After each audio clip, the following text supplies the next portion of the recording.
That is crazy, bruh.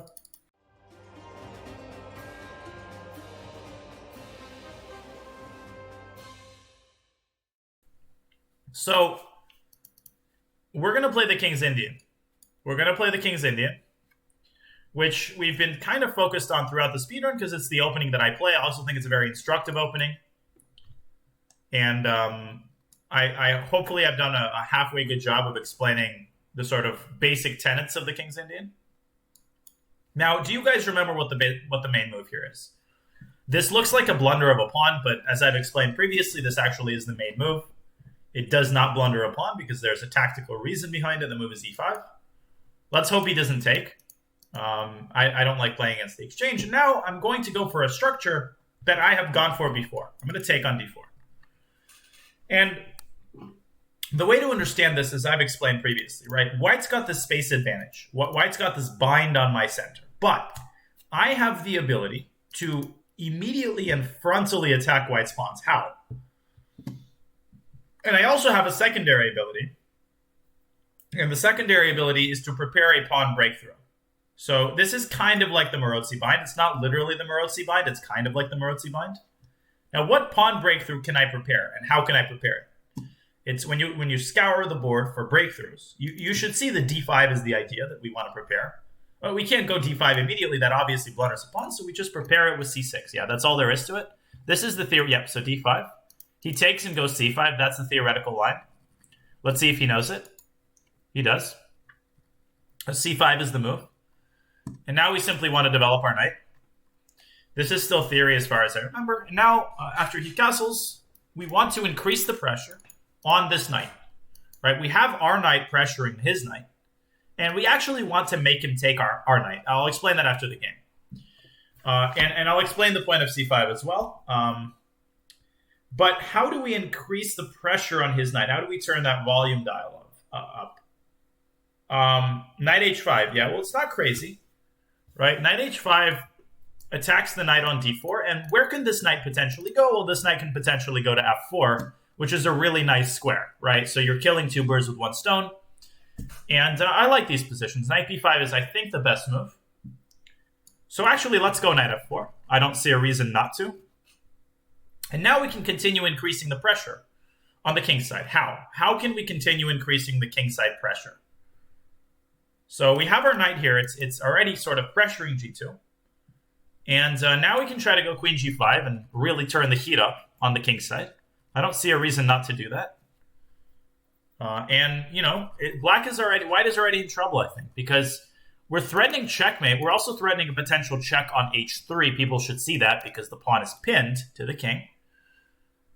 And he's got a lot to take care of here. Okay, so which of the moves should we play here? Well, we obviously can't jump over the pawn and deliver the checkmate. But a move like g3 should set your alarm bells ringing immediately. Because it creates so many weaknesses on the king side. Now, should we take the bishop? Should we take the bishop? Okay, again, I trick a lot of people by asking that, but we absolutely should. Because by taking the bishop, we are creating very big weaknesses in his position. In particular, you guys should notice this e3 square. Let's take on d4 once, simplifying the position. And now we win the game with what move? Yeah, we win the game with queen e3 because we simply win the knight. And not only do we win the knight, we can take it with the bishop or the queen. We're going to take it with the bishop because we're also paving the way for the queen to come to f2 with absolutely devastating effect. That is the power of the King's Indian when it is played well. Okay, so that is a relatively good King's Indian win. Now, he played what's called the Gligerich system. That's bishop e3. And f3, c6. Now, another good reason that we play c6 is that this bishop on e3 is undefended. So if he castles, then we play d5, and he can't take on d5 with this pawn because the bishop hangs. And if he takes with the c pawn, then we actually can play knight takes d5. This is my game against Robert Hess from 2012 over the board. This is a line, and this is very bad for white. For basically the same reason as in the game, his knight on d4 loses its support, and this just looks pretty darn ugly for white. So he goes bishop f2, which is the correct move. He drops the bishop away from this square where it was x-rayed by the rook. d5 takes c5. Now, what is the point of c5? The point of c5 is essentially to keep the position closed, down number 1. And also, this knight on d4 remains sort of robust as a blockader. If you don't play c5, let's say if you just castle, then black has the potential of opening the position up. And when the position opens up, the knight on d4 kind of loses its value. The knight on d4, its value comes from the fact that it blockades the pawn on d5. If this pawn is gone, then the knight is just sort of another piece, if that makes sense. So knight c6 is correct, castles, and now knight h5. Now here's the moment where he went wrong. And actually, no, here is the moment where he went wrong. Actually, the move is not to castle. And in this position, he has to stop knight f4. If he lets me go knight f4, that knight is devastating because it pressures the bishop. It creates the possibility of queen g5. There's just too much stuff that goes on there. So how does he stop knight f4, but without weakening his position? You don't want to go here. You do not want to go here because that weakens so many of these squares around the king side. What should white do here instead? Queen d2 is correct. Nice job, orange. Queen d2 is absolutely right. Good job. Now, a lot of viewers, bishop e3 blunders the bishop. Bishop g3, remember there's a knight on d4. That blunders the knight. So you have to keep the bishop here where it controls the knight. There's a lot to take care of here. Queen d2 is the move. So knight cb5, he's just underestimating the danger. And at this point, he's already in big trouble. He's already in big trouble because this is not easy to defend against. It's very much not easy to defend against. And again, if he plays a move like bishop g3 and he says, get out of here, then you might notice that the knight on d4 is not under protection. What does black do in this position to win the game? What does black do in this position to win the game? You notice that the knight guards the bishop. But the great thing about the King's Indian bishop, the knight can be captured. You take the knight here. Not the bishop, but the knight. Because the bishop on e2 loses its support, and you can potentially also lose your queen. So that just is game over. Rook e1, queen g5, and he's already busted. If he plays bishop f1, then we go knight h3 and knight takes f2, and we win the queen. So I don't see a defense for him at this point. Literally everything loses here. So this is why these positions are so fun. I mean, they're open, and everything seems to win. So it's very hard to play this with white unless white is extremely well prepared. That's why you want to be careful about which positions you go into. Yeah, that's all there is to it. So, well, h4 doesn't... Okay, so h4 in this position, what would get me cautious about this move... Or sorry, not in this position, but in this position... Wait, in which position? I'm not sure which position you're referring to. So, why do we want him to take? So, if he takes on c6... the reason this is good for black, there's two main reasons this trade is good for black. When you are evaluating trades, don't overthink it. You have to compare before and after. You know those commercials, before and after hair treatment. You know, before and it always looks like it's a different person. Like literally the person before is the most miserable human being on earth, and then after he's like the CEO of 18 companies. But you got to do the same thing. It strengthens the center, right? There's a pawn that appeared on c6. There's a pawn on d5. That pawn is passed. And now it is a protected passed pawn. Protected passed pawns are good. The other thing it does is opens up the b file. Who does the b file benefit? Well, it benefits the side that can occupy it and exert pressure down the b file. Can white exert pressure down the b file? No. Obviously, there's a pawn on b2. This is why it's called a semi-open file, because only one side can benefit from that file. That would be black. We can put a rook on b8 and exert pressure on b2. That's all there is to it. Right? That's why we want him to take. We still want him to take. That would be the same exact thing, basically. Yeah, I know there's a lot of questions. Well, knight c2 doesn't actually help prevent knight f4. Well, the white squared bishop is sort of held in reserve. Yeah, knight h5 is a very, very common idea in the King's Indian. Why didn't you want him to take in the beginning? Well, I just don't like playing against the exchange variation. The exchange variation forces an endgame. Exchange variation forces an endgame, and that's a very early stage to force an endgame. I remind you guys that if white takes on e5 with the pawn, with a knight, then we should notice that the bishop is x-raying this knight. The knight is undefended. Knight takes e4, wins back the pawn with interest. And black is actually slightly better in this position. Without this, the King's Indian literally would not work at all. So this is like important. Okay. All right. So that's that game. Any questions? Any last questions? Okay. Let's play one last one, and then I might call it a night. Really appreciate everybody's support, of course. Okay, let's go e4 this time. Let's go e4 this time, and a Caro-Kann. So the line that I've been playing almost exclusively, let's play the Naro-Kann. Queen f3 is the Naroditsky Caro-Kann. This is an opening that I have been playing almost exclusively against the Caro-Kann for like a year in Blitz. And it's an opening that contains a lot of traps, and one of them actually happens here. We don't actually move the knight. So black attacks the knight. What does white do here to not move the knight? Like, what other moves does white have here? Yeah, it's bishop c4, so you attack f7. And knight f6 is a mistake here. Knight f6 in this position is a mistake. He's got to play e6, and he actually plays it correctly. Now we go back to e2, and basically we get this really interesting pawn structure, right?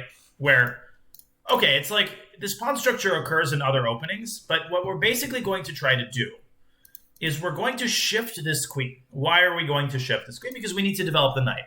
And we want to develop the knight to f3 so that it attacks d4. Where do you guys think we should put our queen on f3? Like, what would be a nice spot to park it on? So d3 is kind of awkward because then we would not be able to develop this bishop. Okay, I know you guys are thinking about attacking the pawn, but remember, black can just play c5 and he can easily defend the pawn.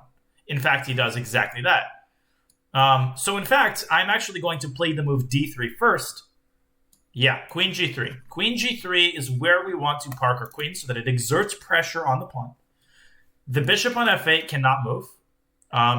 And he's got to play the move g6 in order to liberate the bishop. And that's kind of a weakening move. Then we can play the move knight f3. Now, what move can we play first before playing knight f3 if we wanted to grab some more space on the queen side? What move? Yeah, so we could consider playing f4. Now, the drawback of that move is that it would kind of block in the bishop. And in this game, but on the other hand, it would really help us expand on the queen side, king side. So let's procrastinate. Let's first develop our bishop. Let's see where he puts his knight. And if he puts his knight on g6, okay, let's go f4. Why not? Let's go f4, and then we're going to develop the knight behind the pawn. Of course, he can trade queens with queen h4, but I don't really mind an endgame here. We've got more space. White is... Okay, so he goes f5. Now, the obvious immediate question we ask ourselves when we face a move like this is, do we need to react to this? Is he actually threatening anything specific? And do we benefit from taking on f5? We actually kind of do. And I want somebody to tell me in what way we benefit from taking on f5. This is a subtle observation. Now, the way that we benefit from taking on f5 is that he will not be able to castle. He will not... Yes, so not only do we open the e-file, and we're going to castle and quickly put a rook on e1, but he will not be able to castle, even if he gets his bishop out. This bishop, as long as the bishop is on c4, it covers the castling square. He can try to castle long, but he's a long way away from doing that because he hasn't developed the c8 bishop yet. Okay, so let's bring our knight out first, and then we're going to very quickly put a rook on e1, and maybe knight g5 comes. I'm telling you, this line of the Caro-Kann is super dangerous. And, okay, obviously, let's get our rook over to e1. Okay, woo, and now what? What do we do now? Now the attack literally plays itself. We consult all of our pieces. Okay, which pieces can we activate? And we see a very simple move, knight g5, of course, getting to f7. If he goes rook f8, then knight takes h7 wins the game. And he just resigns. This is over. I mean, knight f7 is a totally devastating threat. And that is why this line is very dangerous. There's a lot of traps like this in the Naro-Kann. And I don't like playing it because the emphasis of the speedrun is not on winning with traps, but it's actually kind of a legitimate opening. It's been adopted by a lot of other GMs. I think it's called a Goldman variation, formally. So, queen f3. Now, the move queen f3, let me tell you a little bit about its history. This is a very unorthodox move, obviously, because the knight belongs on f3. You're literally putting the queen on a square where the knight belongs. It's gotten very popular recently. It was played by Vasily Smyslov, world champion from the Soviet Union for the first time in 1950. So Russians were the first 5 or 6 people to actually play this line, which is kind of cool. I guess it's symbolic, right? 1950, Smyslov against Floor. Floor was... it was played in the Candidates Tournament, so it was played in a really high-stakes event for the first time by Vasily Smyslov. These guys were pretty good. Now, what is the main trap of this line? The main trap, Black plays knight f6 most of the time here. While this is not a mistake, it actually can lead to a very quick victory. I've beaten Nakamura with this line, what I'm about to show you, and I have beaten countless players with this line. Here you go. e5. The knight drops back to d7. Okay, white needs to defend this pawn. How does white defend this pawn? Well, obviously, not e6, because then he just takes. E6 is interesting, but d4. Now, what is the usual way in which black undermines this pawn chain? How, in the French, how do you guys know this move, right? How, Ryan KH, C priming, thank you. c5. c5, but he can't play c5 yet. He can't play c5 yet because the pawn on d5 will hang. So e6 is what everybody plays. And now white makes a very innocent-looking move, knight h3. Big deal, c5. And people think that they're better here because normally in these positions, white wants to play c3, and white wants to defend the pawn on d4. That's sort of standard practice. But black is losing here. Losing. Knight g5. But white is winning. Because after queen e7, and do you guys want me to tell you how many times I have had this happen in my chess career? I see my game against Hikaru in this line, at the very least. So Hikaru has fallen into this among other people because the move knight to b5 wins the game. White is winning. Because there is no defense against these two threats. There is simply no resources that black can allocate to defend against these two horrific moves. Black loses a ton of pieces. A lot of people go f6 here. Now you go knight c7 check. King d8. Knight g takes c6 check. It's basically checkmate. Black has to give his queen up, and the game is over. So this line is one of the appeals of the Narokhan. But we can also see in this game, does anybody want to venture a guess as to why knight f6 is actually inaccurate here? This is really cool. This is really, really cool stuff. Yeah, e5. Now watch what happens. e5, d takes e3. Okay, he takes the knight, we take his knight. You might look at this position and say, well, wait a second. Black can win a pawn. Black can win a pawn. Black can play c takes d2, check. Okay, it's check, we have to take.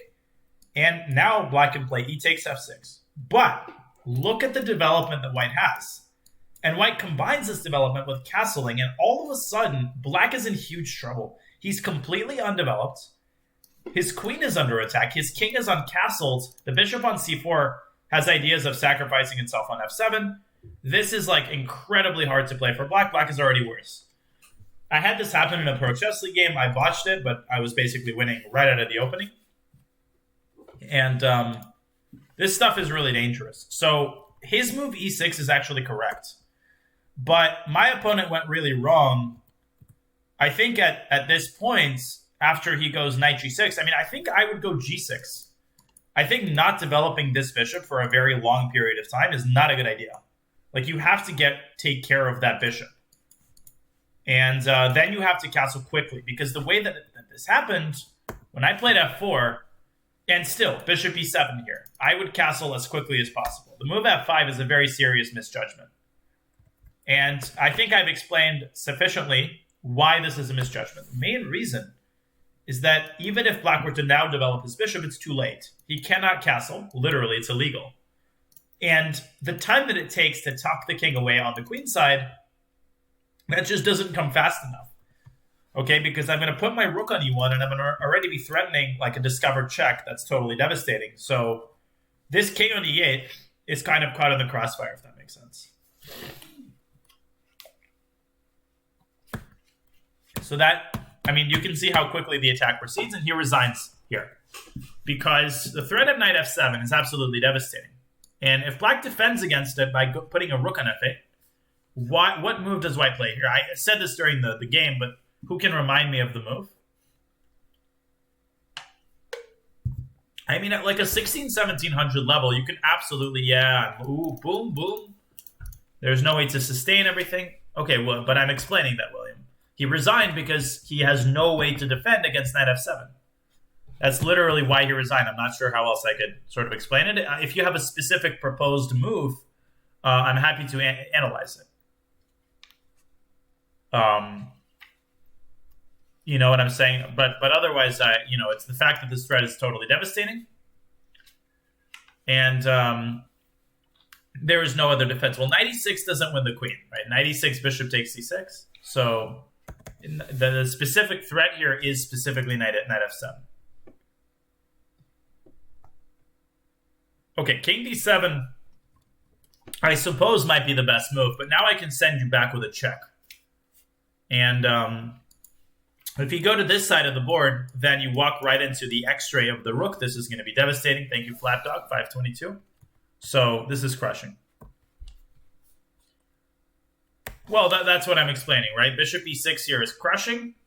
All of these squares are just weak. There's too much attacking potential that white has. He trusted that I would be able to find these types of moves. Why can't queen take on f7? Because the f7 square is protected by the bishop. So in the event of, let's say, a random move, then we just take the queen with our bishop. We recapture it with our bishop. Okay. Does that make sense? Could he have prevented it? No.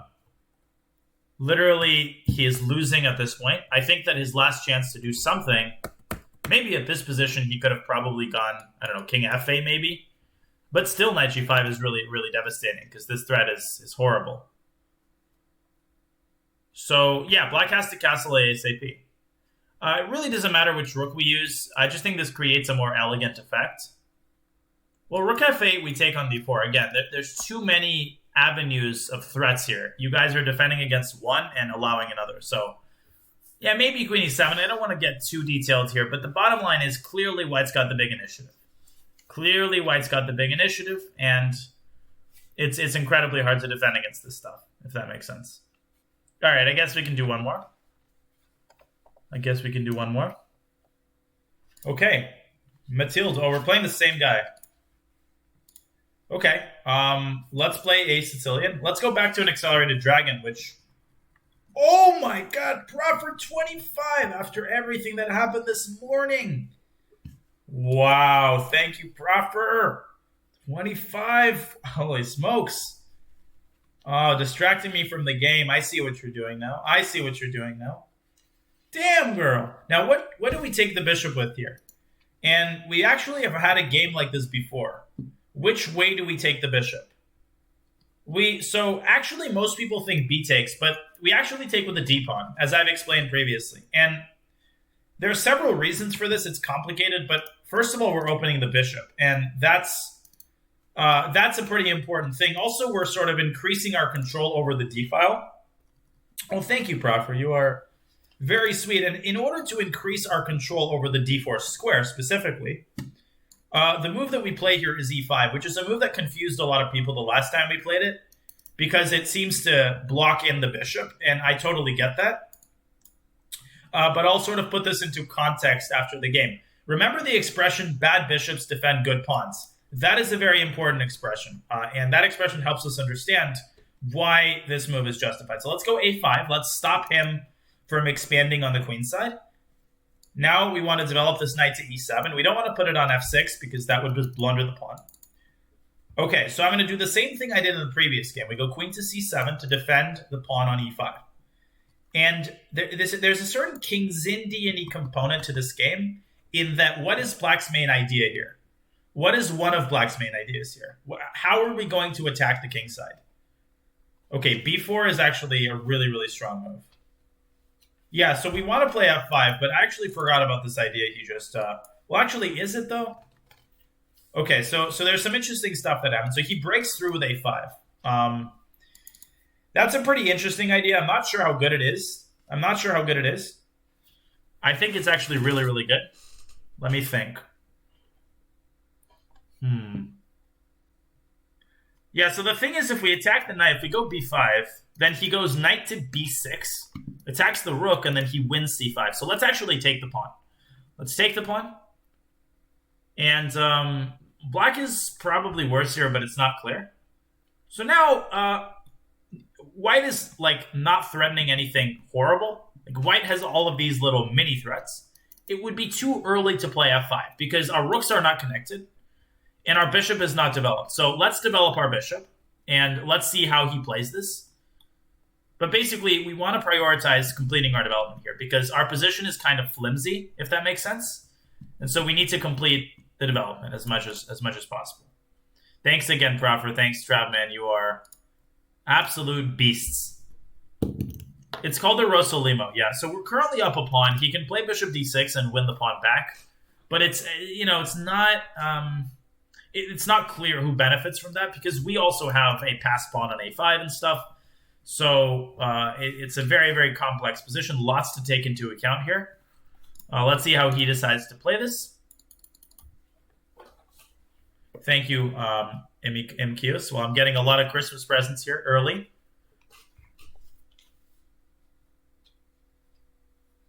And that is honestly awesome. So appreciate it.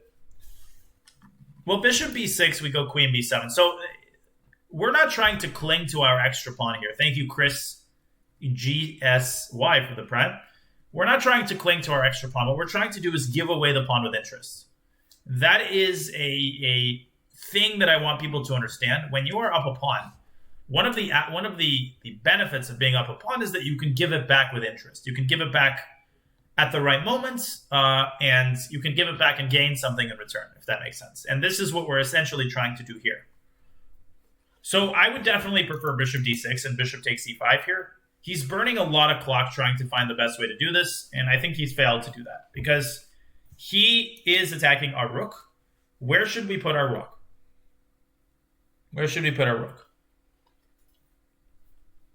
This is not a very complicated question because, yeah, we just go rook a6. We attack the knight. We are threatening to take it.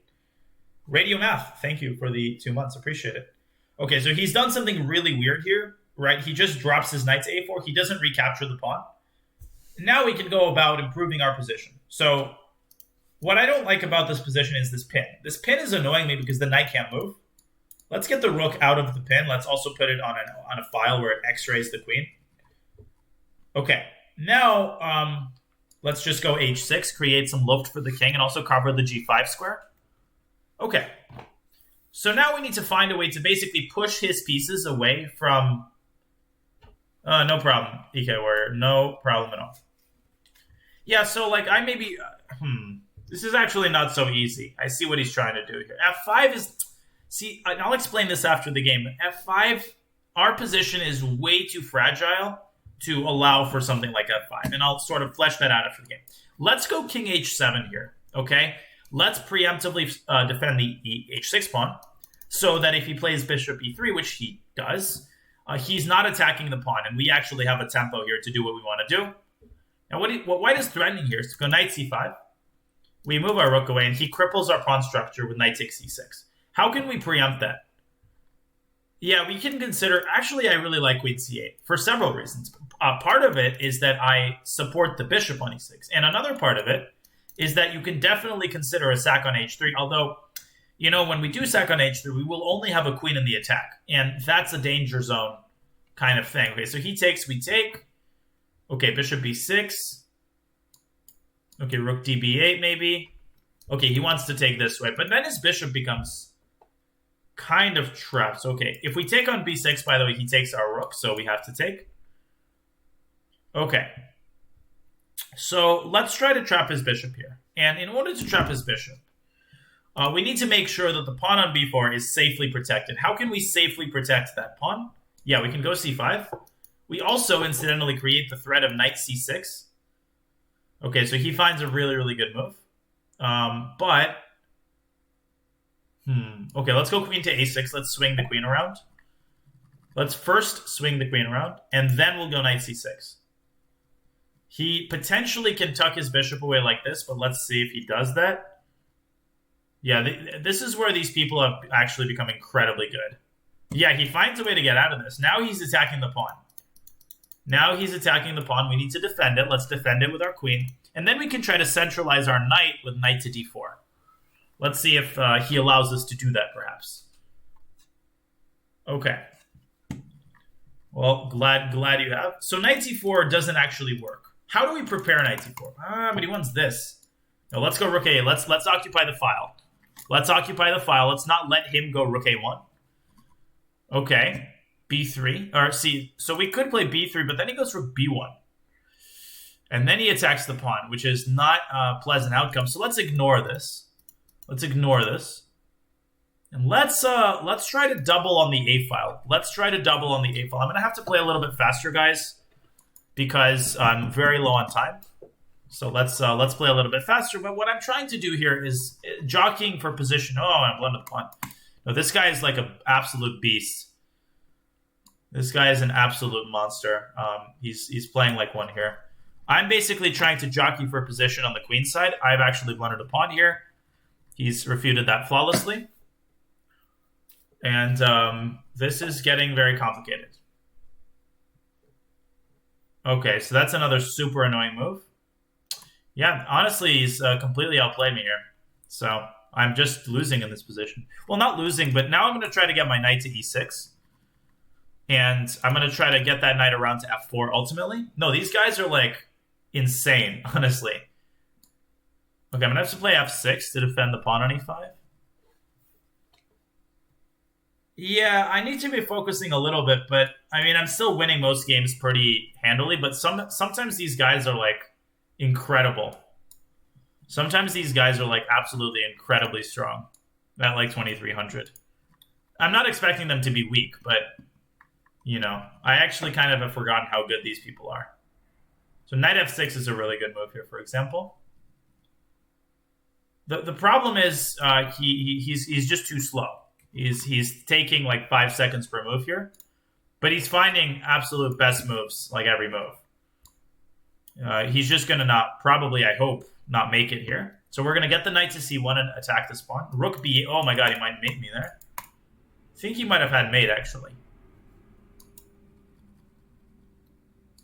Okay, we're going to give him a check. Okay, here to stop the king's progression. Let's get the knight out of the way. Yeah. Okay, so that wasn't great. Again, to give you guys a sense, the accuracy in this game, very bad. Yeah, mine was bad. It was 92.6% for my opponent, 74.2% for us.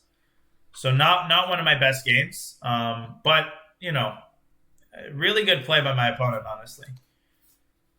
Well, again, let's not speculate. I think he played like a GM, but he played legitimately. So he found some incredibly strong ideas. All right. So basically, okay. No, but his opening was incredibly good. So basically this move b4 is super strong. And this is actually a very thematic breakthrough in this line. Well, I would say this. I think my opponent played on a GM level throughout the game, not just in the opening, or not just in the end of the game, but he outplayed me from a position where I thought that black was close to winning. He found a way to get his bishop out, so it was really back and forth. So thematic comes from the word theme. And when I talk about a thematic idea, I'm talking about an idea that commonly occurs in this type of position. Maybe not specifically in this position, although I'm sure probably it has. But it occurs commonly in these types of positions. In fact, I could make a chess-based search as I'm peeing. I'm going to let chess-based do its work, and I promise that I will find for you guys several Grandmaster game examples of exactly this concept in Grandmaster games. That's really what I mean by thematic. Here is literally Dvoris 2440 falling into the same exact, well, kind of trap. Okay, you guys can see knight c4. Okay, he goes f6. And I played queen c7 in this exact position. But f6, b4. AB A5, and this is like literally the exact same thing happens. It's Seaman, but a different one. And he crushes the guy. He crushes the guy. Basically, the whole queen side explodes, and he plays a brilliant game. White plays a brilliant game. Okay. Anyways, now I know what people are focusing on. I made a mistake choosing this guy, not the 500 others. So I should have realized that. But basically, that's one example of why this is thematic. Crucial mistake, right? So you guys can see that this is literally the same thing. A takes b4, a5. And if c takes b4, then bishop takes b6 and bishop takes a5. The problem here is that this pawn on b6 is the culprit. The pawn on b6 is a backward pawn, which means that if there is a white pawn that gets to it, things start to collapse here. And this is exactly what happens. If b5, it's all good, guys. Then knight b6, and you attack the rook, and then bishop takes c5 comes, and white takes this pawn. Black's position collapses completely. I hope that makes sense. So I decided to take, but after bishop takes c5, thanks Oregon Knight with the tier 1. Black is up a pawn, and Sir 4 Ja with a tier 1. It's hard for me to explain this verbally, but even though black is currently up a pawn, my position is on the verge of collapsing because white's got all these moves, and all these other pawns are really weak. In fact, white is even threatening to take on b4.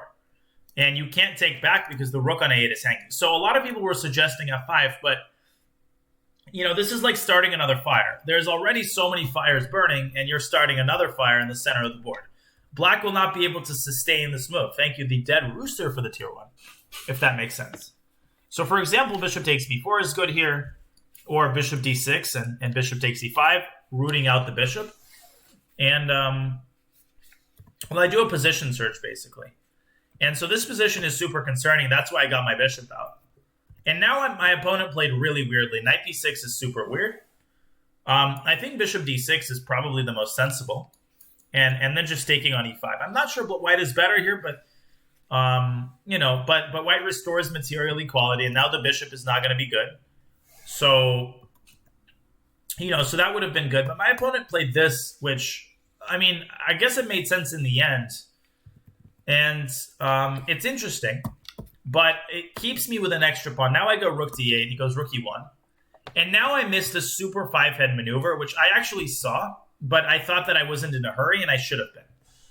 Now, this bishop on e6 is a bit of a problem piece. It has no good, role. It's not really doing anything. It's just sort of sitting there.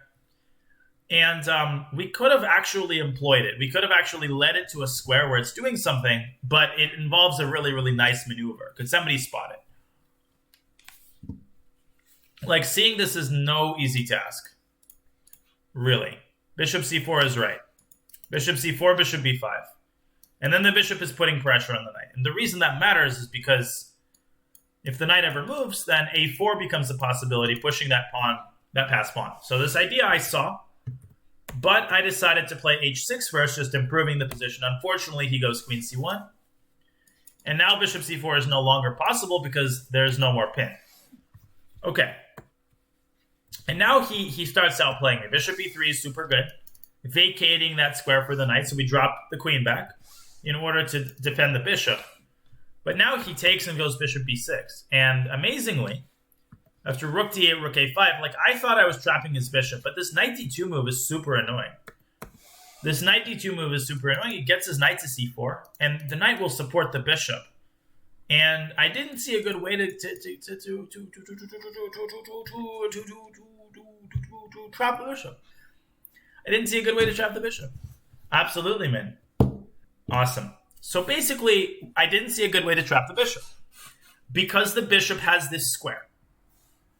The bishop has this square. And basically, I played queen a6. This is the mistake. I should have kept the queen here, gone here. I heard about that.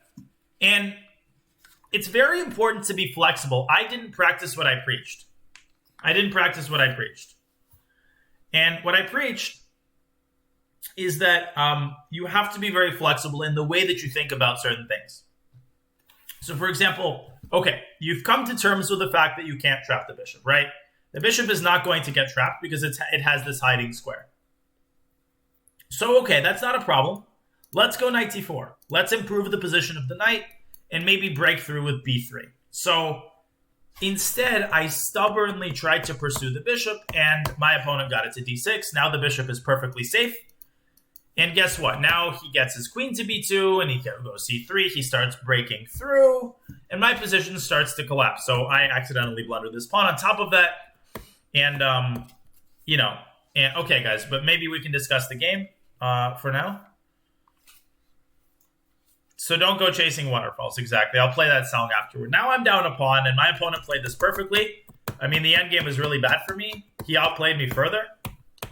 And it's all good, man. And rook b8 here would have been absolutely devastating, actually, because there is no defense against this mate. If g5, then he takes f5, and he covers the g6 square.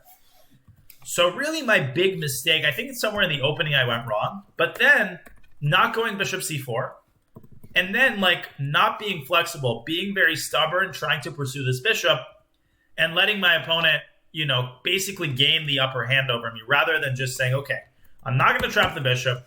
I'm just going to get my knight to a good square, and, come hell or high water, basically.